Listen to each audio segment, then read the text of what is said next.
أعوذ بالله من الشيطان الرجيم. بسم الله الرحمن الرحيم. إنك ميت وإنهم ميتون ثم إنكم يوم القيامة عند ربكم تختصمون. بسم الله الرحمن الرحيم. والصلاة والسلام على نبينا محمد وعلى آله وأصحابه وسلم تسليما كثيرا. سبحانك لا علم لنا إلا ما علمتنا إنك أنت العليم الحكيم. أستغفر الله الذي لا إله إلا هو الحي القيوم وأتوب إليه. اللهم انفعنا بما علمتنا وعلمنا ما ينفعنا وزدنا علما. بيتنا سوية هجرية بكلة أني كمناني أني بناني أني ولون فلا شهر زماد الآخر من هجرة سانكالو ورونا بسوية أمغاني ناني ناي. ميلادي نصارى كجاتي بافلان مغاني دورو سانكالو تاني فلانا بسوية تاني دورو ناي. mbe dawda bugu masjid rajawa mbokono. أعوذ بالله من الشيطان الرجيم. ولقد ضربنا للناس في هذا القرآن من كل مثل لعلهم يتذكرون إلى آخر الآيات. ni ayaw kuno anyu tafsir gurbalike أنتم مدوا بن كثير كالتفسير لا وقت ينصروا ابن كثير يقول تعالى ألقوا ألم ينكر تعالى ولقد ضربنا للناس في هذا القرآن من كل مثل أي بينا للناس فيه بضرب الأمثال. ألقوا علي بنج هدم الدنيا Qur'ana kono ni talen gosili nye ani misaliyaw foli la'allahum yatazakkarun. Onake sababu ye puru na miri katas.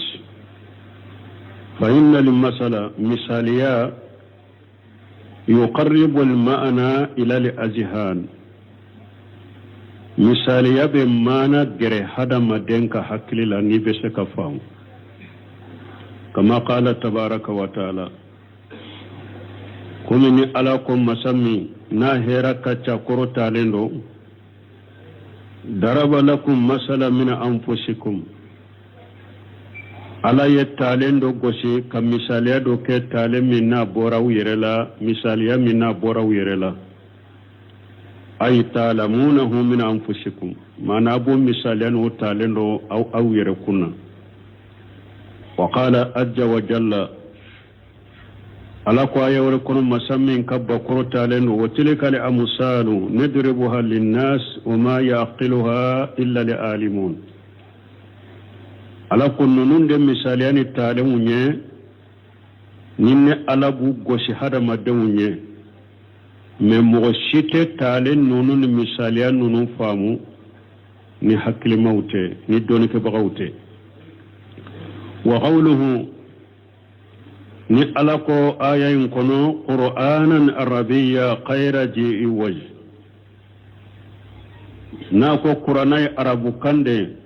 جميتالا أي هو قرآن باللسان العربي مبين. قرآني عرب كندي عرب كم من جيلين رفنا لا إوجاج فيه جميتالا ولا انحرافا ولا لبسا. جنجن تالا جنجلته نغمبي تالا بل هو بيان ووضوح وبرهان. قرآن بانغالي دي أجيلين دي دو دليلو دي دو وإنما جعله الله تعالى كذلك وأنزله بذلك الله يقرنك نينشغلا منا كقرنا جيجي نينشغلا منا لعلهم يتقون هناك سبب هذا مدون النشر عليه أي يحذرون ما فيه من الوعيد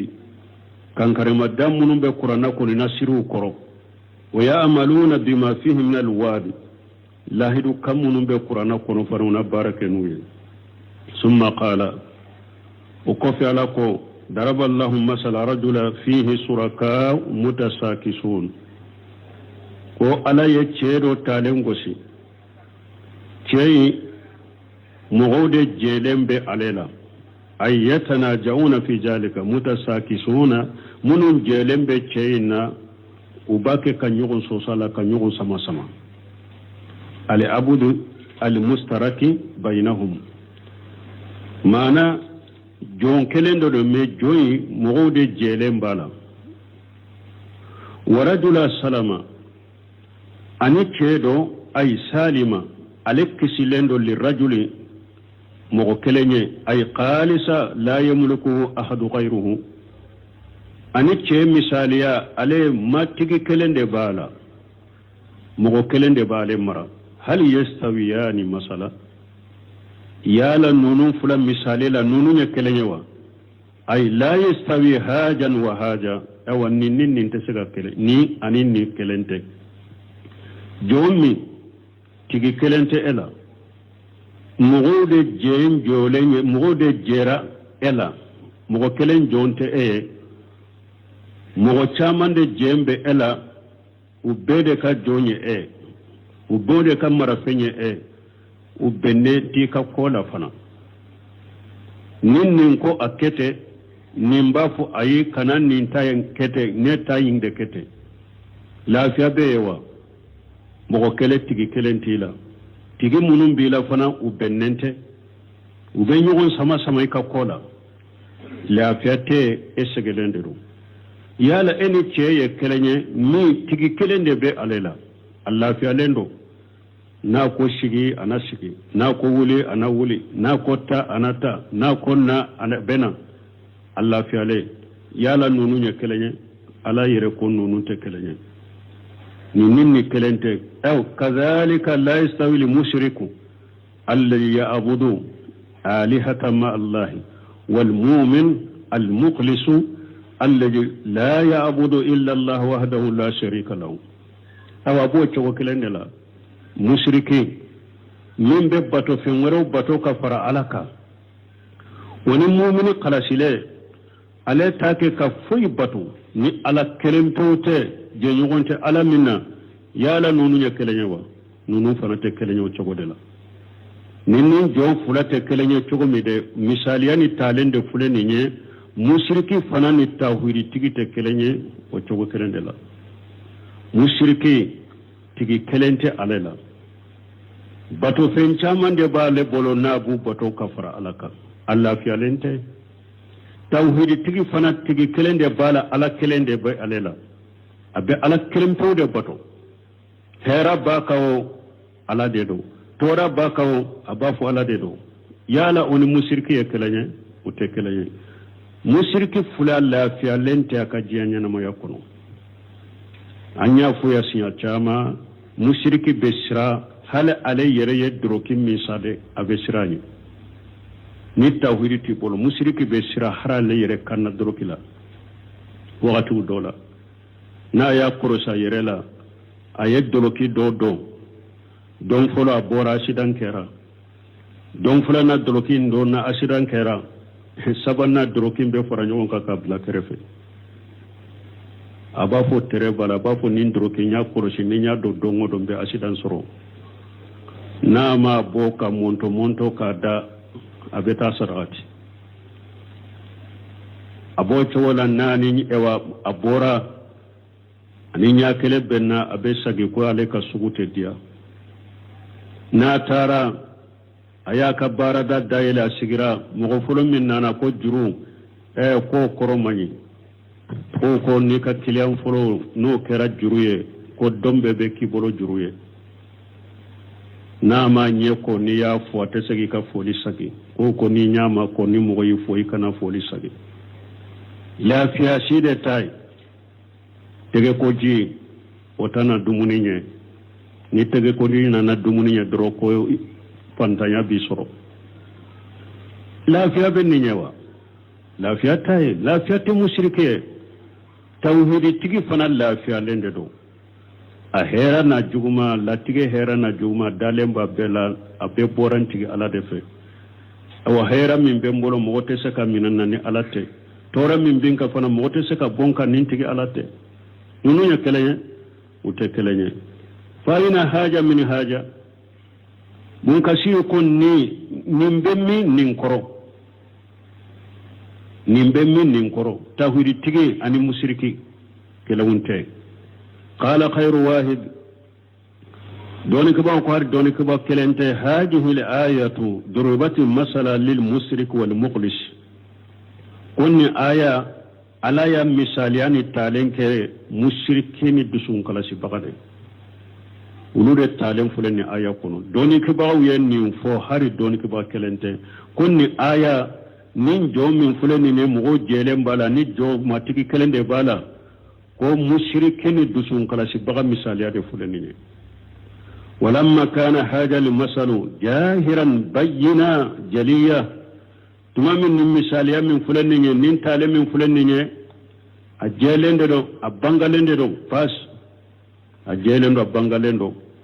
qala ala ko alhamdulillah tanubi alai ala ya yiratanu munna ay ala iqamati alhujjati alayhim ni ala yahuja jo mushrikuka tanube alaye ni ala yahuja jo mushrikuka awa ko dusukunye ala de tay la garate mo sitai ko ambe ko la ilaha illallah ko ni ala ya yere fasamanti am go beka ko ni ala yere bolon mo site islamay ni alete ala yere bolon mo sidalente ala la ni alete parce que ni ko bi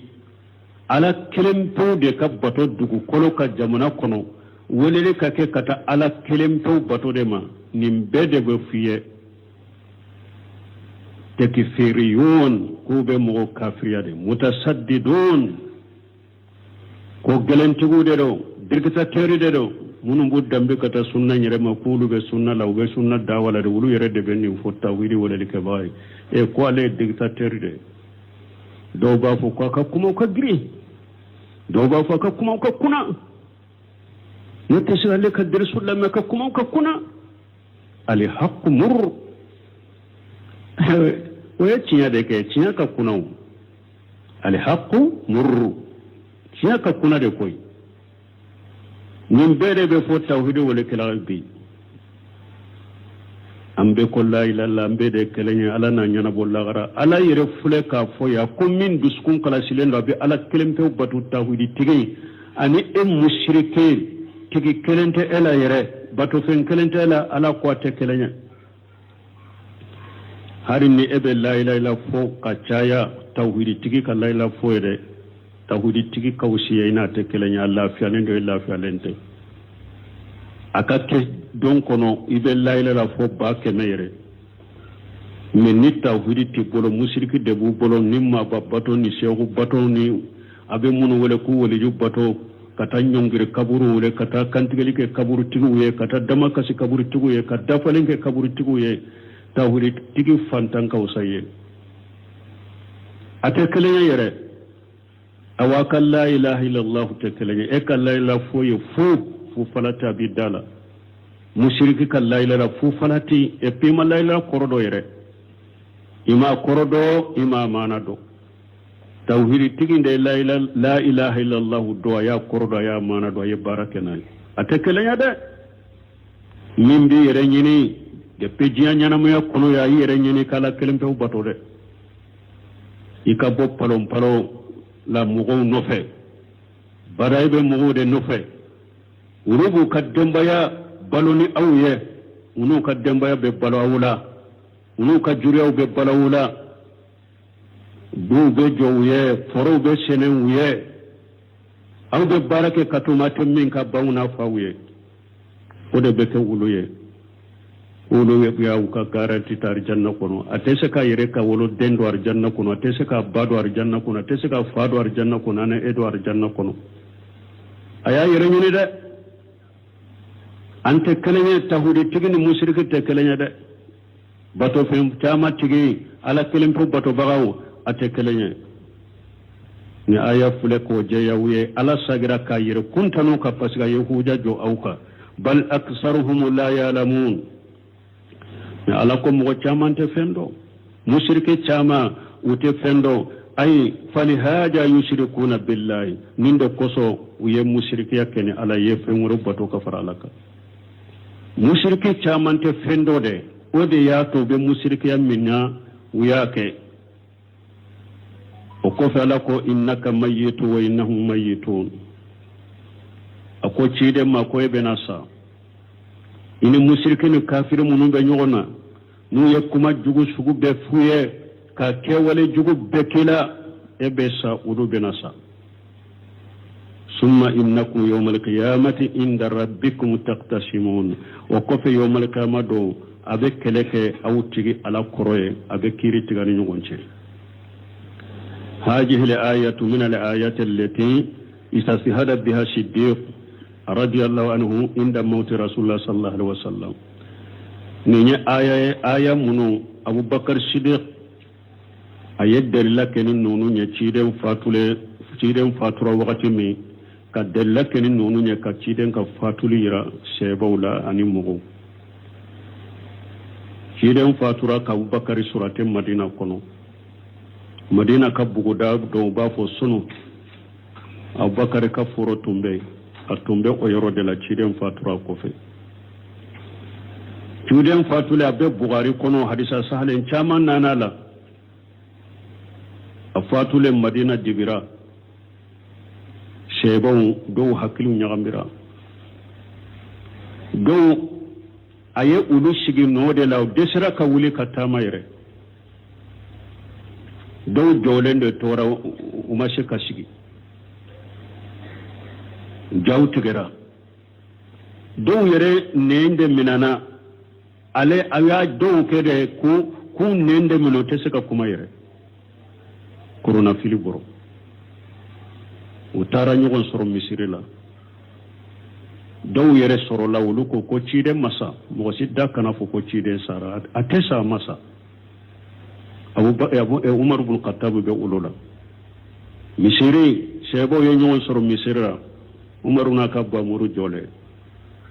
ko ni mo ko ciden sara ko ale bi faga ko ciden masade ko min ye Musa soro de na kirina turi sina kulu ko de fule ka ciden soro ko wallahi ciden be wuli abe kiru tuge ka sunni kala do bolo tuge ka do sen tuge ciden be wuli ka haddu be mo la masa ni mo ko asaram bi faqa jole misirila kuma tarafu abubakar siddiq ka furula abubakar nana atelela ambaisha to kasola aya soro ciden fatule wure fini birala abubakar tara ye fini bo ciden na aye cide ambarase ako wallahi ala yi nyanama ya se mo senema isara isenema le ala ye saya millatige saya fula ala tu ulu fara nyogon ka ela abada me ala ye saya min ko ni latige ka isara ciden sara abubakar wulila atilila misirila sebo bo misirila korna filila umaru jolenda be kuma abubakar ko umaru ma ko kuma dabila isigi umaru masuka kuma dabila amasigi abubakar ya alatanu ayetanu nisadi alaka ako man kana ya abudu muhammadan fa inna muhammad qad mata wa man kana ya abudu allah fa inna allah hayyu la yamutu innaka mayyitu wa innahum mayyitun وما كان محمد إلا رسول قد خلت من قبله رسل أفإن مات أو قتل انقلبتم على آقابكم ومن ينقلب على عقبيه فلن يضر الله شيئا وسيجزي الله الشاكرين أبو بكر ينين كلا درو مرو آيا دادي أكو عليه سيوم مشي أكرو أسيجرا سيبو كو ني آيا كلا لي أبو بكر كرو بولو كونو تونينا ناني آيا كو يري ولو ما ميرين ني آيا بي قرآن كرو يري تمام أبو بكر آيا كلا لي دامنا درو مسيري سيبا بي آيا ينفوان نوفي wala wuya do kiden sara misiri bekera kasiye wala mbalimu abubakar ka kuma min fule ni nya bayira na mu bato haral bani ba fo aka kuma dola min nu ba nyininka ni tara atele sarase kalamun jamilu li Sheikh Albani an fitnati tabdi miniti muga ani doni aben nin kuma foye nube albani nyinin ka ko min be tiyan kono ni hada madon nyogol labbidiya karasa bidiya moye karta sunna kono karasa bete uya nyinin ka odela aye kuma janfo ola kuma min kanyi kosobe miniti muga ani koronto nyogona ako hada madon ñogon supporter nimbe nin jama kulu supporter nimbe karasa nofe adama dum kan nimbe bla wa kunu ma sadiqin mo mi nyati tigi doro cinya nyini ka fara cinya tigi ka akonni mo min kera mo labato laye akko bakar sidiq yem mu fo ciden fatulu do akko man kana ya abudu muhammada fa inna muhammada qad mata wa man kana ya abudu allah fa inna allah hayyu la yamut mun mo min be mo la batore la nebe karasare nofe nebe ni majabi tire nofe ntaka kuma bila ni sibrunya kelenye nebe karasare nofe ntaka kuma bila ni sibrunya kelenye kasoro ate cinya katela ta kate sunnaka na tigi sara domidu e ka dina majoya no tigi sara domu e ka dina jorai ni mo min tugura mo ko ntugura ko de abe ala ta min fo ntugura ko de abe ciden ta min fo ntugura ko de abe derilaka mais naka kuma yedderla bila yoro min no bila otugu nyogona basi tola fashalu hala dhikrin kuntum la ta'lamun kam mo ke comme ambe karasa de nofe doro o karasa be cinya ka webe do defan galonka man kana yabudu muhammada fa inna muhammada qad mata ni eyem mo kelende nomina o chogola nebe karasa do nofe doro ibe keleke an nofe ibe fenka nofe cinya ni galonte nyini har ni delila ire la qur'ana ni sunna mimba atafun ko nyogonya ebe min ka doro ebe dilan chogo nyino de la ka delila u file ni bo tigi de ko na sara do me ka dina ko banna adama den ka kala bato bagade bagar siddiq asabatira yoro dama don la de o yoro do de fulen ni nye ci dem fatulu do sebo hakilu nyagambira abubakar sabatira kan nimfo ako cirema ebe sa ulube sa ako muhammadu te foyo ni cidente komi cidon to temena nye chokomi afa imata yala ni muhammadu sara akadilanka na yere sara na yere akadilanka au kutila ube nuye muhammadu faga yere de an kalabutum ala akhabikum ode be au yelema ka sagi kata sentonton yoroma ode ba usage kabo dina kono ومن ينقلب على عقبيه نمغم سارا كتاشين تنتما كوتشيدين سارا إبوري كدينا كنو فلن يضر الله شيئا وتألا تورني فوية وسيجي الله شاكرين من على بركة دابغو على بأولو سارا أبكر الصديق ينونون دي فوتشيدين فاتو دو أو مبالمون نيا إرانا دو فانا بيتا دليلا كنين نيني بانيرو fo ni jama ye ɲɔgɔn sɔrɔ fo ale ka mikoro ta ka wajulu kɛ della t'a la ciden ka sunna la dɛ sɛbɛw tɛ taabinaw tɛ ka banniyɔrɔ fana kɛ banniyɔrɔ fo mɔgɔ dɔ de ka jɔ k'a kɛ kutuba kalanna ye mɔgɔ dɔ de ka jɔ ka muhadara di mɔgɔ dɔ de ka jɔ sigi ka wajulu kɛ banniyɔrɔw la k'o kɛ laada bidiya dɔ han ate dina kuno ate sunna kuno bidiya do a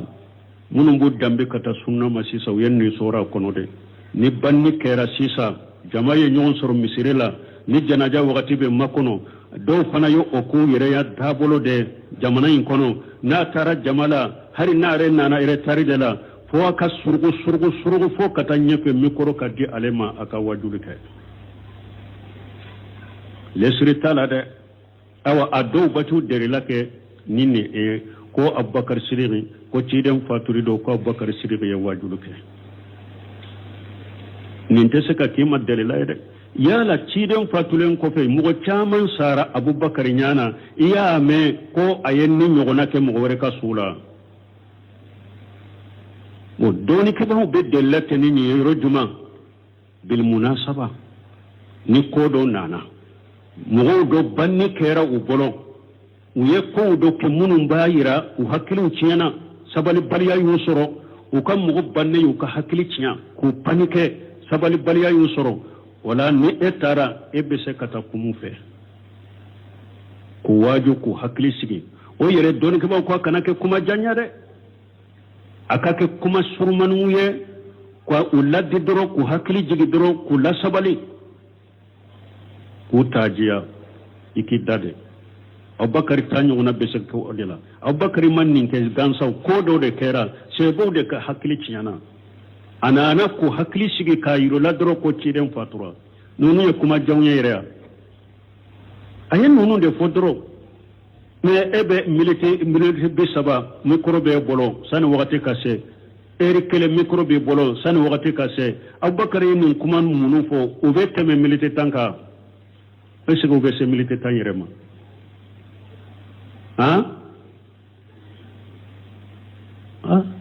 من كان يعبد محمد فإن محمد قد مات إنك ميت وإنهم ميتون ثم إنكم يوم القيامة عند ربكم تختصمون وما محمد إلا رسول قد خلت من قبل رسل أفإن مات أو قتل انقلبتم على أعقابكم ومن ينقلب على عقبيه فلن يضر الله شيئا وسيجزي الله الشاكرين نوكم نوف ولني إيكا مريتي بسبا وجولي كلجي هذا ما دونك سبالي نندمو أكنتا نندمو نوفي أني جامع دالا جرولا nka kuma kame nka ye ntoko kabo o kana ke sababu ka beta fundo do ni sunna kono munun ta kono sunna tede awa yake cewu bu tala cewu yorola muallimatu muso wire kam ko muallimatu seda o fana do kere lendo no fana ta e watta kere la de fana te foyi kama ni banni kera yoro mi dura belluwe afora muallimatu e wa aya ko seida yawa o seida in fana bena muso yorola fana ba kaddamuna wajuru ke muso yorola awa kasura be yoro de la walli che trota kanna wotede a fana ba ka wajuru de la micro ba bolo hari che munun fana be sokono munun be misirila o fana ye ba min dambe che min ba dambe kata sunna bo mu musir mo tala ale min fana ye ewa muso ya dere dambe kata sunna ma ko mallumatu seida ale fana ba tala muso yorola che munun be du kono che munun be du dala utilo ba ale fana kanna abe preye ko ale be wajurila mo kan ka yere waju folo inde sunna yede Cheikh Sal Fawzan ni karanina baniro mogo munun ba ke ka wajulu ke ako sharia tede ko sunna tede ako ate sunna kono della tala ko bidado ako bil munasaba ni mogo min koni ko do kera yoro dola e kanna ka kuma do fo wakati ma ki kala dai ako basitola ako komi ni era chiden tara bagiya utara chudo do uya soro kabur dinga mashe banina mashe kabba chiden sigira sani kabur dinga senna katila aye seba waju o konona na yu kuma nyonyo konona na ako fana bin munasaba ko do de kera nka kuma ke ka mo hakili jigi ko la sabali ako basi to la wati de me ka ke la dai ako ate sunna kono de o yakramo wore nyen nka ari suro nya biro ci doma ko muso do ya ke la dai ko banni yoro ayo fana yo ke la dai banni yoro abe wajulu ke yere banni abeta wajulu ke ako sunna te da ko sariyate de ako sariyato ede wote sunna ede ako macca wati cide ni sebo bolo ako min sabatira ciden bolo wajulu min sabatira ciden bolo ko ni ka ewa sutara kaburu diga ma se banina ama se kabba ciden nya mo wajulu ako mi sutara len ko fe ama sabati ko ciden nya wajulu ka be min fa ba fastaghfiru li akhikum wa sallallahu lahu tasbita fa inna wala ana yusalu su ko ni sutura len ko fe ko ninde sabatira ciden bolo me wajulu ma sabatire ako muso min yake ladaye baniro na wajulu ke sunnate dallate min ni banni ke rebe tajiyade ke wa anna lillahi ma akhaja wa lahu ma ata wa kullu shay indahu bi ajali musamma faltasbir wal tahtasib akuy be nunum be fo baniro la kam ko hakli sigi kula sabali ko sabati nunum de be ke baniro la me wajulu yerawute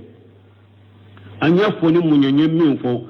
karamodo de la ka fo nyaade la mene abe wajuli la mikro la ko do bafo ka wajulu ke baniro la ko lesri tala ko bakar siri ye wajulu ke ciden fatu do Abubakar siri tate siga ke de la yede Abubakar siri ya ka ko ke aya ka take ko do de kamo o yire kuma surma kuma fitini kamo hakili sigi doro ka yirula ciden fatu ro ko ka hakili sigi wala ne fana mugo do ka mugo banna o hakili cinyana o panikera o maseka sabali o be kasini koloni feuna kata ka kuma fo ko hakili sigi ko la sabati bashi to lake me kana ki la dai banni sani suwa wa janaja wati ka se mikoro ka de mai ka wajuluke cewbu tala misirila muso fana be tala do kono muso cela aw mo si fana man nunun do dina kono munum bu dambe kata sunna made u ba mun fo ya jamana kono ko bida mo wote ninte wulo bolo munum bu dambe kata sunna ma jamana in kono a chama muso mauna chema ulu yere de ye dividia chama do ni sunna kono minta kono ka soro ba fo mun ye bida mo uma ulu do dina kono aw munun ko sunna wuri en num de nunun ta kono de an ka nyon hakli je an ka tinya fo no su banni yoro wajulu te sunna ke bolo banni woni wajulu te sunna muso bolo nabi bolo ni be sira alanye ibe qur'ana ko ibe sunna ko dabila de banni fana na luwe mikro de sanemba kama ina tasbiye ko ebe wajulu ke piddo fana ewa ambulo ko de be dima kaysa si songo walumatu kaysa si songo karmo kaysa si songo awa ni ko ebe nin wajuli nan kariya jamanya na ibi durdugu ka droke fara ko parce que wori min bala gu ka droke fara to nyini min bala gu ka droke fara de ibi dade de ka ke cidenta de man ara minkum munkara fal yughayyiru bi yadihi fa illam yastati fa bi lisanihi fa illam yastati fa bi qalbihi iboy kata ini ka droke nyuman kata de ni ko ba fo e dora i droke be fara parce que wori soro la mo chaman de be tabe bola ni mamu tabe bola munum be saragati ni fewum mina tabala antara janaja dola su don non ko fe wuyu ka wajuni ka kutuba kalamina ka damina do jolembe nekra fa ko he antan ko di kata akom nin fule kan nin ke de la taala de mais ni ko ni nye bidia sta de la taala beta aya do fe qur'ana kuno bi shi ke ba ngini taye akon kata de ni kon ni bidi ay sisa beta aya do karaba fo qur'ana ko sa ka ken nin de la bi si ke ita ni ko iba ni qur'ana ko itaay uga be arabu kando filika sisa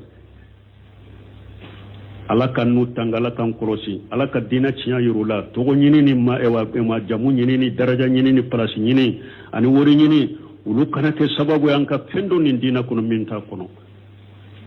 ala tayi min ye ciren tayi min ye o idda wala no ma titrin ni daraja min kila nin bidiya nunun nin fen kura nunun to daraja no o maga makila ala ka hakkiman dama wala anya hakili jigide ke pasiga fora nyere de nyana doni ke ba do bolo ko ba fo wajuri banni rola ko sunnate ko Abubakar ya ka Abubakar tate ani tate kelenye wodi ya to taye doni ke baga shika kumala na be Abubakar ka femmin fulani ne na baka derile ko mo ka wajuri ke banni rola itaye wodi ya to ko beta kuma do fuye u be deta de law do fuye qur'ana ko ibi shike kanyini taye parce que ni ko ka doni ke baga soro doni ke baga munun temena min ye derila kana Abubakar ka femmin fulani ne ka delila ke nin ne ko ka wajuri ke banni rola sarafu bolo taye mo shika kumala ale de bono karaba fo sisa ku aben nin karaba ke delilay ka karaba ka ke delilay wodi ato watibbe mbaka hakili jigi hammari la ansari ako akana gere ikhwani lil muslimuna ka kana gere wala wa kullama indahum subahu فلا تقربوا جماعة الإخوان المسلمين فكلما عندهم سبه أقول والمسلم جماعة أقول كنا جر ولا أقول فين بو بلو دلا كولا فين بو بلو أقول سبها دين لا فكلما عندهم سبه سبها وكلما عندهم سبها أقول فين بو فأبي سبها abe subuhati subuhay munye nin de law nyogona bo ni mo mi makara sisa ni kramo ni fo sisa dirite aten hinte do hakili lawa dirite abe nin ta kunni ay ko pourta tiado abakar yake subuhadu ha de laten ni nyere subuhadu do aya yire koroso maka mabuma funtu bolo ni subuhate alakan kisala kantanga aha أقول إنك ميت وإنهم ميتون ثم إنكم يوم القيامة عند ربكم تقتسمون هذه الآية من الآيات التي استشهد بها صديق عند موت رسول صلى الله عليه وسلم حتى تحقق الناس موته ما قوله عز وجل قلنا يا أبو بكر صديق ko ayat dalila kenin aya ciden fatu wakati kan aya kala fo hada madon ka haqiqa suru ka dankan ya suru ko ciden fatura ayin aya fo ka fara alaka kuma kan musammin kabba kurta lelo وما محمد إلا رسول قد خلت من قبل رسل أفإن مات أو قتل انقلبتم على أعقابكم ومن ينقلب على عقبيه فلن يضر الله شيئا وسيجزي الله الشاكرين أيني آيات كلا كفراك ثم ما إنك سبب بيدن كان يسرو كتيرين فاتورا ومن هذه الآيات من آية لنيننا ما نيموني أنكم ستنقلون من هذه الدار لا محالة ni aya la nyine munye awu ko abe bonni njian kono kuma tala mana agake ka aya duma mana fuye innaka mayitun wa innahum mayituna ni aya la nyine de ko abebe bojiya kono abe wuli ka bonni njian kono kuma tola mo be bonni njian kono ibe bonni njian kono kuma tala وستجتمعون عند الله تعالى في الدار الآخرة أو أبي فرنيونكا على في مسمين كورتالندو لا رسولا وتقتسمون أبي كلتي فيما أنتم فيه في الدنيا من التوحيد والشرك بين يدي الله عز وجل أتم بتوحيد تنوني مشرك تم بكلمين كجيانكونو توحيد المشرك كولا ewa yomal kama do abe sage o nyogon soso la ala koroye tawri tigni musirki tugun ni o kera ala koroye fa yafsilu bainakum wa yaftahu bil haqqi wa huwa al fattahu al alim ewa ala be kiri tige ka faram fansa ke ani nyogon ce ala be kiri tige ni cinyai kiri tige la nyumay ala de doni kbaye ala de fa yunajjil mu'minina al muqlafina al muwahhidina alana mu'minu ana ulukkishi mu'minu dusukun kala sibahu tawhid tigin alana ulukkishi qiyamah keneka wa yuwajjibu al-kafirina wa yu'ajjibu al-kafirina al-jahidina al-mushrikina al-mukazzibina alana kafiru la jaba kafiru alanu la jaba munun banna ala koma munun yefeworo bato kafaralaka ka alaka yau galontiga ka ciden galontiga alanu la jaba ثم إن هذه الآية وكفن آية وإن كان شياقها في المؤمنين والكافرين هل إن آية سرني آية سمالي آية سمرا مؤمنون أن كافروا بكفكولا وذكر القصومات بينهم في الدار الآخرة كفك كلبك مؤمنون كافرون يغنشي لا غرسولا فإنها ساملة لكل متناجعين في الدنيا أو آي في الدنيا آية mogo nu ye ɲɔgɔn sɔsɔ ka kɛlɛ kɛ nin diɲɛ kɔnɔ aya bɛ olu ta kiyama bɛ sa ka kɛlɛ la ala kɔrɔ ye ala bɛ tiɲɛ kiiri tigɛ ni tiɲɛ ye hali na ya soro ala ayin be kafiru ni mu'minu anana ulu be katibari ala de ñogon soso baga bede be donin kono mo kelela jiya kono ka ñogon soso jiya kono yomal qiyama do ni saka kunu kera be jora ala koro qiyama kenaka abe saga ka ñogon soso na ka kelela ala koroye ala be kiri tigani ñogon ce fa innahu tu'adu alayhim alqusumatu fi dar al-akhirati mo tumbe kelela jiya kono yomal qiyama do ala be kele sagi ani ñogon ce la gara soyin fana lay abe kele kay ala be kiri tigani ñogon ce wani jubair radiyallahu anhuma qala lamma nazalat anana jubair buralaka je kabu fulama tuma minni aya jigna wa anni ibn jubair radiyallahu anhuma kari sami ibn jubair malaka je kabu fulama qala lamma najalati summa innakum yawm alqiyamati inda rabbikum taftasimun akotuma minni aya jigna qala jubair radiyallahu anhu ya rasul allah jubair qala ka je kabama qala ka chide atukarraru alaina alqusumatu aqul ya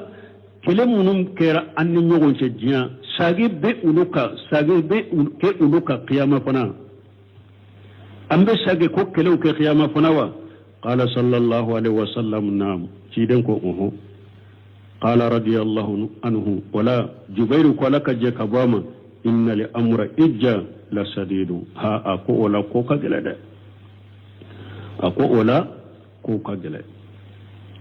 kele ñogon sama tumbe jiyan kono ya qiyama abe sage ka o kele nke qiyama o ko fede ala be kiru tigesa ani ñogon ce wani ibn abbas radiyallahu anhuma kari samna abdullah ibn abbas malaka je kabu fula be ma summa innakum yawmal qiyamati inda rabbikum taqtasimun o ko fe yawmal qiyama do awtige ala fe abe kele ke yuqasimu sadiqul kadhiba shiyatigi وبقلون تقلا كلا والمجروم ظالما من تنيلندو امي ناتونو وبكلا والمهتري دالا من كاندلندو من فيليلندو وبو اوكلا والضعيف المستكبرا مغلا فلي ابي ربنا باكل مانا من يتياتيغي بشيبا يسرو قالون تقلا كقيامه من فنا تونيرا علي فنا بيت اوا شيبا يسرو ye emmi nya tonyo ale fana be tinya soro ka qiyama min kandalendo o fana be tinya soro mo ka min filelendo min ye mo la fulenye o fana be sheba ya soro mo ka min ye mo yere bunya bagay qiyama kene kan naw kelela summa innakum yawm alqiyamati inda rabbikum taftasimun o ko fe abe atigi ala fe abe keleke qila ya anni ahla alqiblati do ko abe keleke ala fe ko qibla dunka mana munum bu salli ku nyesi qibla ma wa qila ya anni ahla al-islam do ko islamu wa ahla al-kufr islamu an kafiru be keleke wa qad qaddamna an nastahiha al-umum bun kasir ko alayya fuqatme ka fo min ka kene min kelay ni nyo soso ay abe bedeta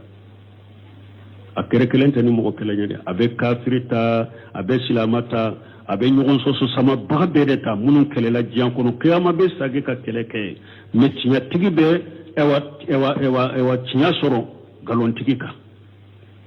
tonyali kel mun tonyalendo ebe tinya soro mo ka min yi tonyo kanda baga ebe tinya soro mo ka min fililendo la mo la fule ebe tinya soro mo ka mo min yere bonya baga wallahu subhanahu wa ta'ala alam waqti sera ya fana سبحانك اللهم ربنا بحمدك أشهد أن لا إله إلا أنت أستغفرك وأتوب إليك